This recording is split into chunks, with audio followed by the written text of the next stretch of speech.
I've been the state veterinarian in Florida about 3 years, and I've quickly learned that if something bad happens, if you have an outbreak, you become an expert, and you're going to be asked to speak, which is flattering. I don't know that I'm an expert on screwworm, but I certainly have learned a great deal.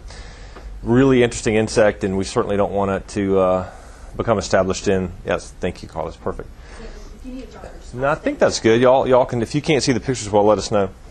Has anybody ever seen screwworm? Have you traveled to foreign countries? Or I don't think anybody may be old enough in here. I don't want to call you out to have seen it. You've seen it in the United States, yeah. So it's a bad deal. Does anybody know why is it bad? Why do we not want screwworm here? Why is it worse than other maggots, other flies we have in the United States? I mean, it's the easy answer. Don't be afraid.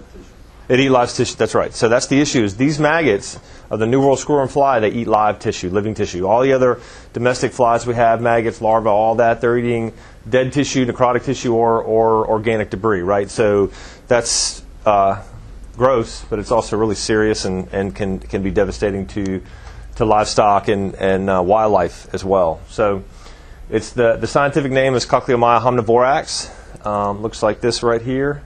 Very similar. We have a very similar Cochleomya in the United States that is not devastating, that does eat dead necrotic tissue. Looks very much like this fly when we're doing trapping and catching them. And it's hard to distinguish between this one, unless you're an expert. Dr. John Welsh and his crew can do it, but it's hard to tell the difference between the New World Screwworm and the Cochleomya macellari that we have.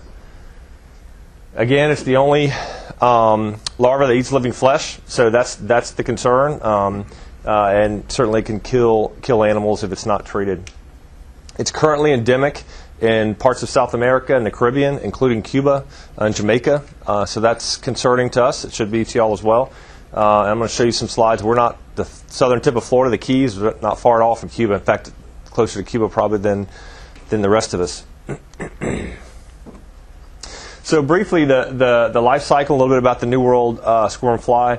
The important point is that the females only mate once, and so that's why the sterile insect technique works. The females are attracted to blood, odors, a lot of volatile fatty acids that are in the air that they're not even sure what, but loves newborn navels, really attracted to navels. Eggs are laid right near the wound. It's in like a shingle-like pattern. I'll show you some pictures of that. Small white eggs. Females can lay up to 300, 350 eggs each time, and they can do that multiple times. So it can be a big problem if you have very many flies at all. The total life cycle depends on temperature. It usually takes anywhere from 18 to 24 days for the life cycle to be complete. During our investigation, our incident, we figured about 21 days. And so the eggs are laid, they hatch out, and very quickly, 8 to 12 hours, sometimes up to 24, again, depending on temperature. You have a first stage instar. You can usually see that in about 3 days old. You can start seeing the larva, and then over the next 4 to 12 days, they, what would you want to say, pupate or change to second stage instar and third stage instar, and then they pupate, drop into the ground, burrow into the ground, and then again, depending on temperature, usually several days, they'll hatch out and emerge and are sexually mature in really probably 2 to 5 days. And so some of these pictures are going to be graphic. I don't know if y'all have seen them in the media. If you know about our incident, I'll get more into detail, but it really was significant infestations in the key deer in the Keys, which are endangered species and a subspecies of the white-tailed deer. And so a lot of these pictures are from those key deer. But I put these pictures in just so you can see these are the eggs right here on an open wound. That's the females are laying them. You actually have some female screwworm flies here. And I didn't mention, as you saw the picture, but they're kind of metallic bluish green. They're a real pretty fly, I think. You start looking for them and working with them, and now I think they're pretty. They've got 3 stripes down their back. The middle one's supposed to be shorter than the 2 outside ones. Sometimes that's hard for me to distinguish, but they're about 2 to 3 times the size of a housefly. Usually red to orange eyes, big eyes. So the eggs, here's the larva. The larva can get to be about a half to maybe 2/3 of an inch. I think it's 1.7 centimeters. And if you see that these are all larvae right here, and if you can tell, they're all facing down because they really line up in these vertical rows because they're literally just eating flesh. And they breathe out of these little sphericals here. That's how they breathe. And when there's a lot of them, they're just almost in rows, packed as tight as you can imagine. I have some pictures of that. So if you see very many cases, it's not hard to really kind of tell what you're looking at. If you've never seen it, obviously it can be confusing. So history of the New World Screwworm, it was first identified or reported in 1852. In 1958, this is a big development, right? It's a sterile insect technique, and I'll talk a little bit more about that, but that's where low-dose gamma radiation is used to sterilize the male flies, so their sperm's viable, and they breed with the females, and obviously the eggs don't hatch. So we use the sterile insect technique. We started in Florida in 1957, I believe. It took a little over 2 years, and Florida was eradicated of New World Screwworm in 1959.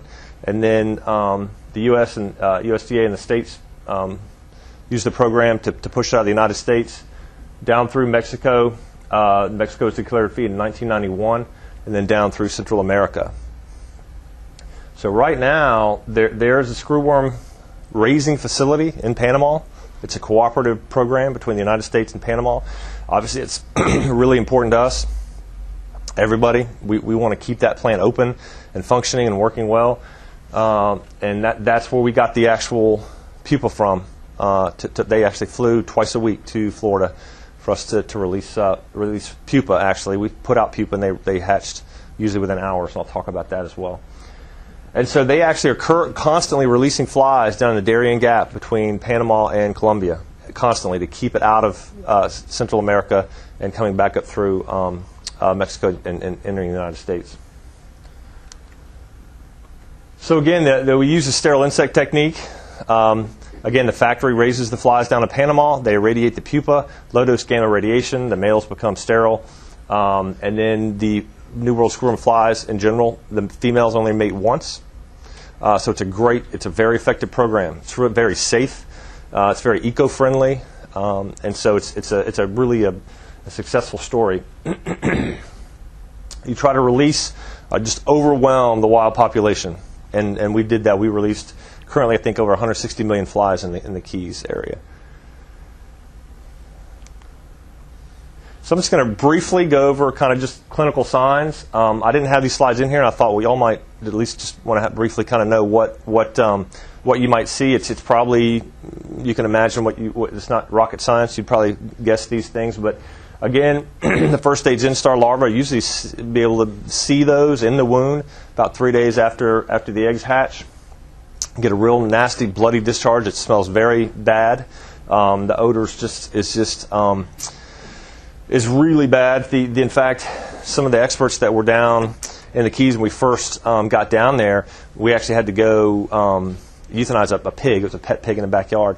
And it was so infested and smelled so bad, and I'm not going to name names, but one of the experts that have seen it before actually got ill. And then that's how it just really smells bad, and it really can be horrific. So again, the foul odor, the animals just get depressed, obviously. The off-feed, if it's livestock, they'll separate themselves from the herd, just get depressed. And again, it can be fatal, obviously, right, because it's eating live flesh, so they'll literally consume the animal until it gets septic or hits a vital organ or vital artery or something, and the animal will die. So usually you want to get these animals treated within 7 to 14 days, or it's probably going to be too late.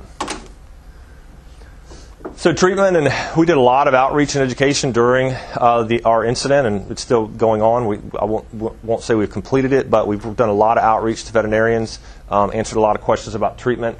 The USDA FAD prep manuals is a good manual. It's a guideline, right? It's not.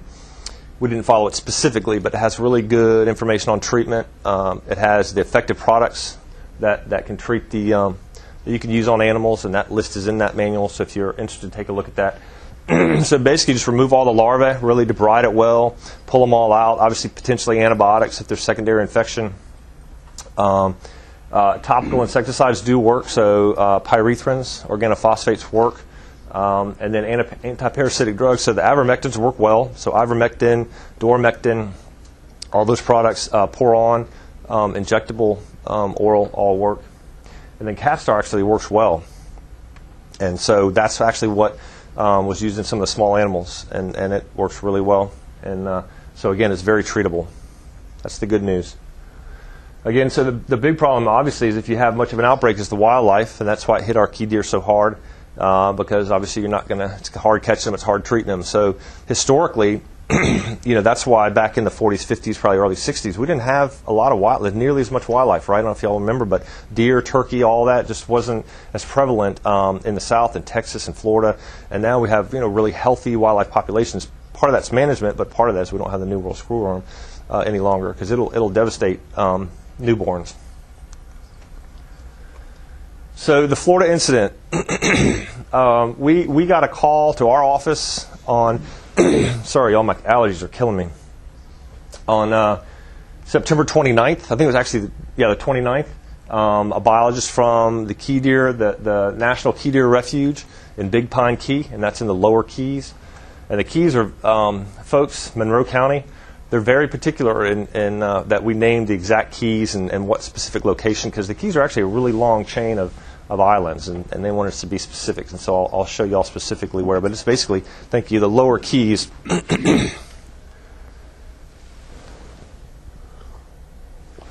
And the biologist was really concerned. We could tell there was that he was really upset. They had been seeing some myiasis, it turns out, back to July potentially, and maybe even before that.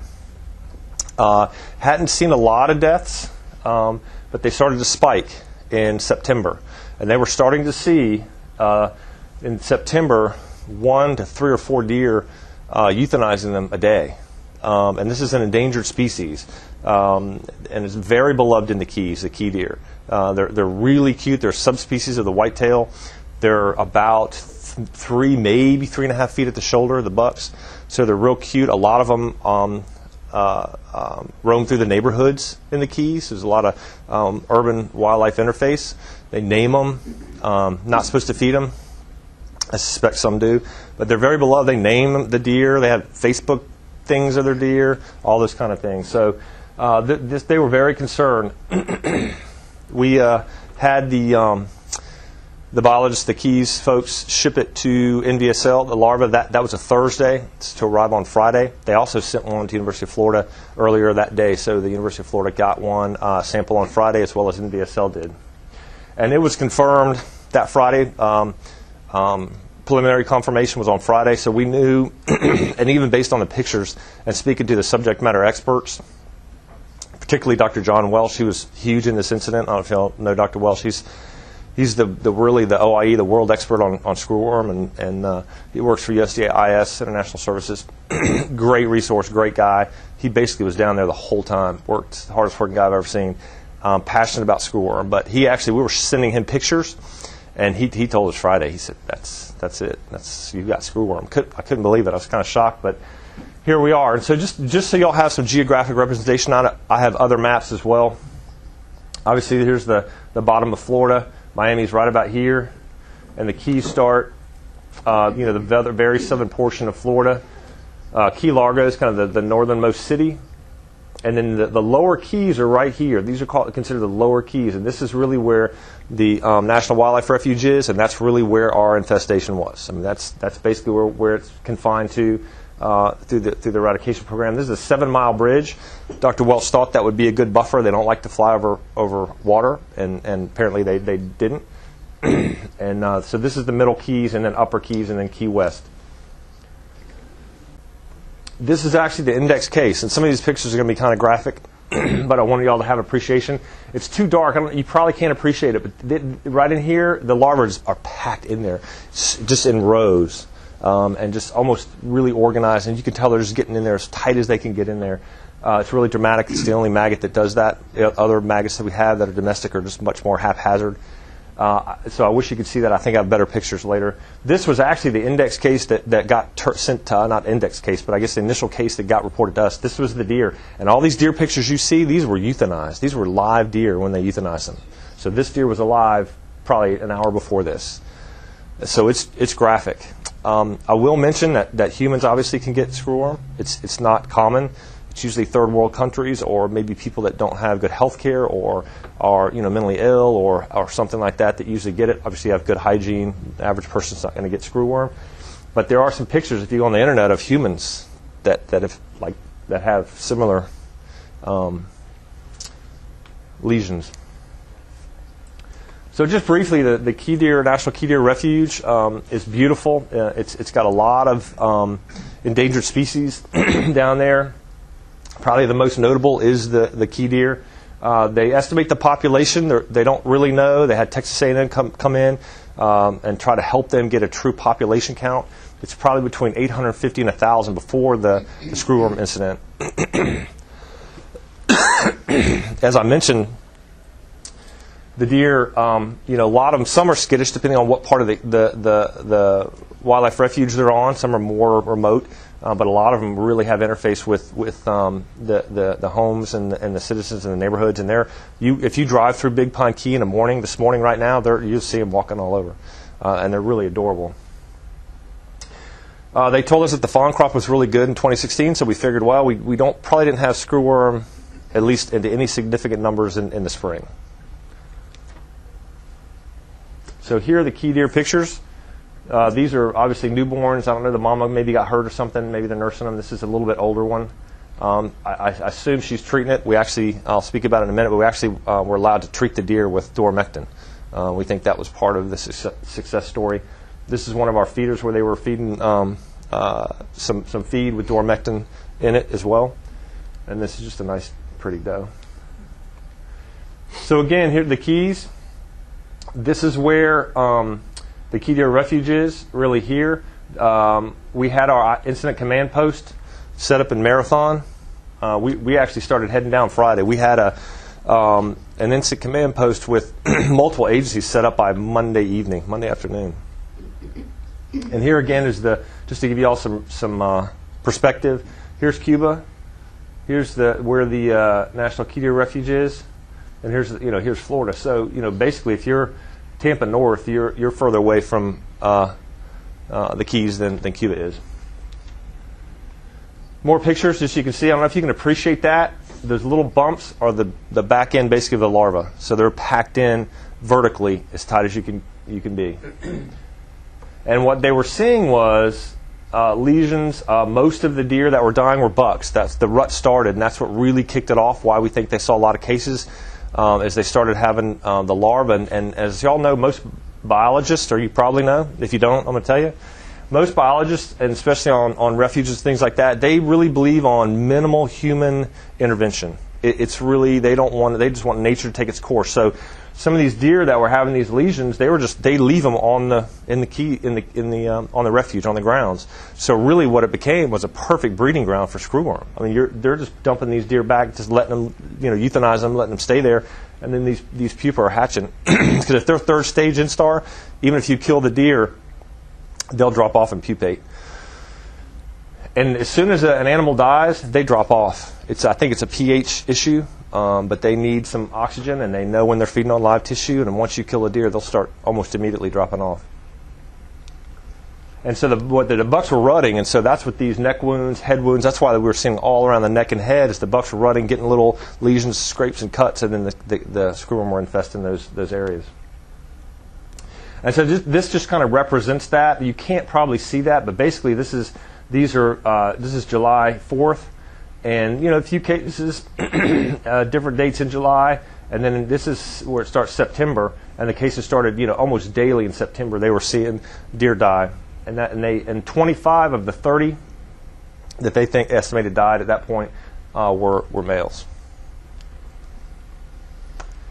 And so we did set up a incident management team. It was a unified command with all the agencies involved, including USDA. Department of Interior, which is the U.S. Fish and Wildlife Services, and the wildlife and the refuge and the endangered species and all the issues we had to deal with, and all the different agencies. It really went relatively smoothly, much more than I probably initially thought it might, based on all the issues we had. So it was a unified command with USDA, our team, Florida Department of Agriculture, and Monroe County. we had our IMT set up, our incident command post and IMT set up in Marathon that following Monday, which was October 3rd. And we actually also had an interdiction station up in Key Largo, which is the very top, if y'all remember the map, the last key, the last road exiting the keys. And there's only one road in and one road out at that point. So that made it easier for us to control some of the traffic animal movement. And so we had our agricultural law enforcement folks set up an interdiction station. We were there as well to inspect animals. And we had a veterinarian there 24 hours a day, 7 days a week, from October 3rd through, we just shut it down, I want to say the 15th of March, I think. We did, I did issue a state quarantine. It was basically just south of the interdiction station, mile marker 96, all the way down through Key West. You had to have your animals a health stick within 3 days, saying that they were free of screwworm. If it was a livestock, they had to be treated as well, or we did that for them. Very little livestock, though, in the Keys. I mean, very few. We had some horses that were showing. They'd come back and forth, but we were working with a vet and that person. We were inspecting them constantly. They were being treated with ivermectin. But it was mostly pets, mostly dogs, and we examined over 17,000 animals coming through that station. Some of them repeated times. They're going back and forth, but. Again, I won't mention all the agencies involved, but there was a lot of players in this, and considering that, it went really well. I do want to say COPEG, that is the cooperative program in Panama with the United States and the Panamanian government to run the screwworm program. The USDA funds a lot of that because we have a vested interest in keeping it out of Central America and the United States, and so the USDA is the federal government's a huge part of that. But the Panamanian government were great. They were really glad they could help. They sent technicians. I'll show you some pictures and talk about that in a minute. But they sent their technicians that were experts in trapping flies and releasing flies. And we had at least 3 or 4 COPEG technicians the whole time, around the clock. They kept sending them. And a lot of them had never been to the United States, and they were great folks, and they worked hard. It was a pleasure working with them. So these are our goals. In our response effort, obviously prevent the infestation from spreading, disease surveillance, and a lot of that we were asking people, to call in key deer or their own animals or pets, what it looked like. Did a lot of public outreach. The active surveillance, fly trapping, we actually use rotten liver to attract the screwworm fly. They actually need a protein meal, the females, and they'll come into that rotten liver smell just to take a protein meal, and they literally watch them and see if they think it's a screwworm fly, and then they'll catch it and identify it positively later. And it's amazing. You get to really know your flies really quickly. I sat with John Welch for a whole afternoon doing this. You sit an hour spot and don't move and watch them and catch flies, and really interesting. Obviously, we wanted to eliminate the screwworm fly. That was our major goal, and we did that really through sterile fly release. That's probably the key way we did that, obviously. But we also treated the key deer, which I think helped. So again, this, if y'all remember the picture, so this is the lower keys, and this is really the Big Pine Key. There's, I think, 17 to 20 islands in here. Key West, and then Key Largo is right up here. Initially, until the beginning of January, we had a little buffer zone where we actually released flies just in abundance of caution. We just wanted to make sure they didn't come across that 7-mile bridge or ride in somebody's car or something and start establishing themselves in this area. And here's Marathon, and that's where we had the incident command post set up. So let me try it. Yep. So public outreach was huge to help with our surveillance and just get public support. I can tell you, I was a little concerned right at the beginning because when you walk into an event like this, you don't know if you're going to have public support or what. It could be sometimes contentious depending on what you're doing. We were worried about people perceiving the New World Screwworm Sterile Fly Release as like a GMO or something. If y'all know the Keys, they're a different group of folks, and they're usually they really are. I mean, they had one day where they were and I forget the history on it, but they seceded from the United States and were the Conch Republic, so they pride themselves on that. They're really independent. So I was concerned that they were going to not let us release flies and all this kind of things. But what really helped us with a picture of the key deer, and they saw those key deer, and they had pictures all over Facebook. They were all over the media, and it's horrific. And so they saw us as the cavalry. They didn't, not one, there are a few blogs, but in general, not one negative comment about the release of sterile flies. They thanked us every second of the way, which is new for us in an outbreak. Usually you got half the people mad at you, at least. They loved the interdiction station. They would pull in, ask for information, talk to the officers and our techs. So public support was really important, and it was overwhelmingly positive. There is one Winn-Dixie, one grocery store in the whole Lower Keys. Winn-Dixie, that's where everybody goes. And so working with the local county and really figuring those things out is instrumental in any kind of a disease eradication event like this. And so we set up 2 or 3 days where you could bring your pet in. We'd look at it. We set up information booths at the Winn-Dixie. We had this there 24/7, which is just our Screwworm poster. It had a lot of information, what to look for. We had a 1-800 number that you could call 24 hours a day, 7 days a week, and report, either ask questions or report cases, suspected cases. It was 1-800-HELP-FLA. I got a lot of calls. That was very helpful. We put these posters everywhere, a lot of marinas. We put them at the entrance of camping places. We put them at all the vet clinics, rescue, rehab, all that. So to really have people helping us look for cases and report them. Also, a dedicated website, still up if y'all want to visit it. Had a lot of good Screwworm information. Have all the handouts, public information's on there. You can actually sign up for, initially it was a daily update, an email update, just a real brief summary of what was going on. And any new information was in green font. Now I think it's a weekly update. So our interdiction station, as I mentioned, we set that up in Key Largo. So here's Key West. Here's where the infestation was. This is where our incident command post was, and this is where the interdiction station was. You couldn't leave the Keys without going through the interdiction station. You can just see this little puppy. He would come through once a day and get his treat, dog treat. We had donated dog treats. People would get out of their cars, talk to us, very supportive, ask a lot of questions. Here's our ag law officer. Here's the signage. We had road signs posted really in 3 spots before you got to the check station. This is the check station here where you'd pull in. We had a trailer back here where our folks would stay, and restrooms and all that, and then they'd check the animals and talk to folks and give out information. Checking a horse trailer. And we were physically stopping any trailer that didn't pull in. And we were watching for that, and there was only a couple, but we weren't going to let livestock out of there. Again, it was 24 hours a day, 7 days a week. This is at night. And again, it went well. It was a really good PR, and it was good information distribution.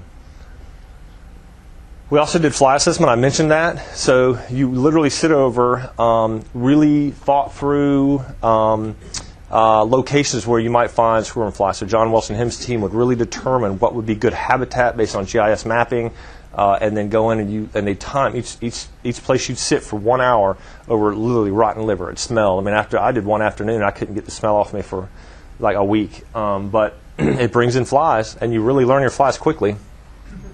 And we did surveillance all up and down the Keys. I mean, hundreds of sites constantly, really from the beginning of the incident and through just recently John Wilson and his team left. So we were doing surveillance constantly to, one, determine if we had New World Screwworm fly, the wild type, but also to check our sterile flies, see how many were out there, see if we were getting good releases, see how far they were reaching, making sure we had good distribution. So these, I'm going to talk about Homestead. Y'all probably heard we found one dog up there, and I'll talk about that in a minute. That's what these release sites are. I mean, these surveillance sites. So we surveilled. These are all the spots that we surveilled, and mostly these were multiple times. I mean, they would go multiple times a week to some of these sites just to make sure, again, we had good sterile fly coverage and no New World Screwworm flies. We did extensive surveillance in this area. We were really concerned when we found the one dog that was infested. And again, I'll give more detail on that. Turns out we only found one fly right after we got notice of the dog, and that was it. Everything else has been negative, and we'll talk about that more. So the U.S. Fish and Wildlife Service is really a key player in this, obviously. I was concerned that with the endangered species and everything going on, they would not let us, or they would not treat the deer. We thought that was probably going to be a big help, at least initially, to kind of decrease those cases. And I forget the date, but I want to say within 2 weeks of really coming together in an incident management team and talking with USDA and Department of Interior, they allowed treatment of these key deer, which was shocking, and it's illegal to feed them. And we actually they allowed hand treatment as well as the treatment stations I showed you earlier. And they had a really good training program. This was another great PR tool because the citizens wanted to do something. Again, it was a bad deal, horrific looking, loved the key deer. And so they actually trained them. I think it was a 4-hour, maybe longer than that, a 4-hour training session before you could actually treat the deer. And you had to go out in teams and sign in and safety and all the things you do and don't do with key deer, how you dose them. You know, they were pre-dosed, but how you feed them. We actually marked them with a little spray, so you knew if that one's been treated. It was like a permanent spray. It would eventually wear off. But I got to do that some. It was really cool. And they did treat a few. If they thought they were infested but not bad enough to euthanize, they would actually immobilize them, dart them, and treat them. And we had a couple success stories there. So here's one of the bucks. Somebody's feeding them a treat. They love donuts. I mean, they'll start to beg. Some of these that really get habituated, they'll come up. They're looking for stuff. So they're really cute. And again, it's normally illegal to feed the deer, but they allowed it if you went through the training. Again, more pictures of the key deer. A baiting station, dormectin on these rollers. This is a success story. This is a buck that had an infestation, and they thought it was not bad enough, and they treated it, I think, several times, and he ended up doing well. So fly release, that's the key to eliminating, eradicating New World Screwworm. Great program, works well. It's a lot of work. It's not cheap, but it's worth it, obviously, and it works. So we actually decided to do, or John Welsh and his team, COPEG, the experts, decided to do ground release instead of aerial release. Historically, the United States, just due to the geographic area, how large it was, we did aerial release. But in smaller locations, especially ones that are really tropical and dense and have a lot of prevailing winds, like the Keys, that they thought, and they've been having really good luck in Panama, ground release would be the best. So we put them in these, looks like milk crates. These are release chambers. And you literally have trays, metal trays. I think there's 4, and they're like racks. There are 4 in each one of these release chambers. And we put out the pupa. So these are the black pupa. That's what you're seeing. And you basically keep them chilled, refrigerated. They would fly them in. We'd fly them in twice a week from Panama. They'd land at Marathon Airport. You have to keep them cool so they don't go ahead and emerge. The next morning early, we'd take them out of the coolers, put them in these traps, these release chambers. And probably within, really sometimes when you were putting them out, they were already emerging. But certainly by the afternoon, they were everywhere. You could go back, we'd go back and see what it looked like, what our hatch rate was, things like that. And they were everywhere, all over the vegetation. And again, I think they're pretty fly. So we got down there on October 3rd. We started releases on October 11th. Again, that was really surprising to me. It was a great cooperative effort. I thought that was going to take 3 or 4 or 5 weeks to even get anything organized to release flies. We were releasing pupae on October 11th. So here's more pictures. This is Dr. John Welch. These are his COPEG experts. Great guys, worked really hard. Most of them only spoke Spanish, but some of our folks that spoke Spanish said they were really funny too. They would laugh a lot. I didn't know what they were laughing at, and they wear red jumpsuits. And the reason they wear red jumpsuits, and they had them on the whole time, every time you saw them, is because in Panama, when they're putting out flies, that's to let the drug cartels know that they're the fly guys. They're not invading their territory. They're not trying to do anything with drugs. They're just releasing flies so they don't get kidnapped or shot. It's true. It's true. So this is kind of the past 30 days, but this is originally where we were releasing a barrier zone. We stopped that in January. These are in the last 30 days. We've found no wild type flies. In fact, the last one I think was the one male off the dog in Homestead, and then before that, I want to think it was late November. Again, these are the release chamber sites. The last 30 days, we're still releasing in the Keys. We're going to release down there through April 24th. We did release in Homestead in an abundance of caution, and I want to say we released over 40 million flies there. We just stopped that as well. Did a lot of surveillance in the Everglades, a lot of outreach in the Homestead area as well. So real briefly, how am I doing on time? I'm probably over. 7 minutes, okay. Well, we'll be close. So there was a dog that was found actually south of Homestead that was infested with screwworm. And obviously when we got that report, I was shocked, obviously really concerned, because I thought, man, it's in the Everglades and we're in trouble. A really good Samaritans that lived in the neighborhood. This is all Everglades here. So this is all national park. Really no people. There's a little park down here with really great boat ramps. People camp here and go down the Keys back and forth. And so we think, and I'll talk more about it, but we think the dog, somebody picked up the dog in the keys. Genetically, it's the same fly, and after tons of surveillance and outreach, they found nothing. And they thought, oh, we'll just take this dog home. Either that or it came through the keys. But there's a road that comes right here and actually comes out right by where this dog was found. So we're thinking maybe they picked it up on their boat. Oh, it's cute. You can't smell it because all the wind and the boat and everything else. They put it in their truck, and it's like, man, there's a problem. And they dumped it. That's what we're thinking. But anyway, we don't know. We'll never know. Infested dog called into the Miami-Dade Animal Services. They took it to a vet to get treatment. The vet called us, and it was positive for New World Screwworm. And it had third stage instars on it. So we did a lot of trapping. I showed you. We did a lot of outreach. These are all the outreach sites. So this is all wilderness basically. So that's why you don't see anything here. But all these are outreach sites. Went to all the vet clinics, the wildlife rehabbers, the groomers, anybody that had livestock or animals outside.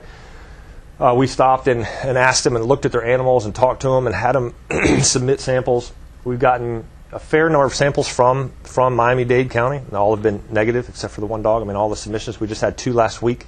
So people are looking, which is good, and they're submitting samples, which is good, and thank goodness they're all coming back negative.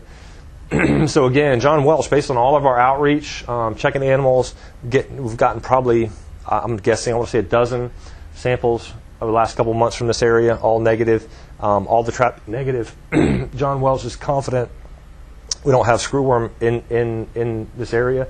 We did release flies for 3 life cycles, which is kind of standard if you think you might have an introduction, just in case.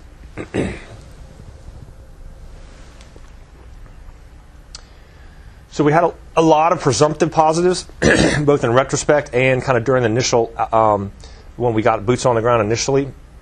We weren't confirming every case, but they think about 135 key deer had to be euthanized approximately through this whole event.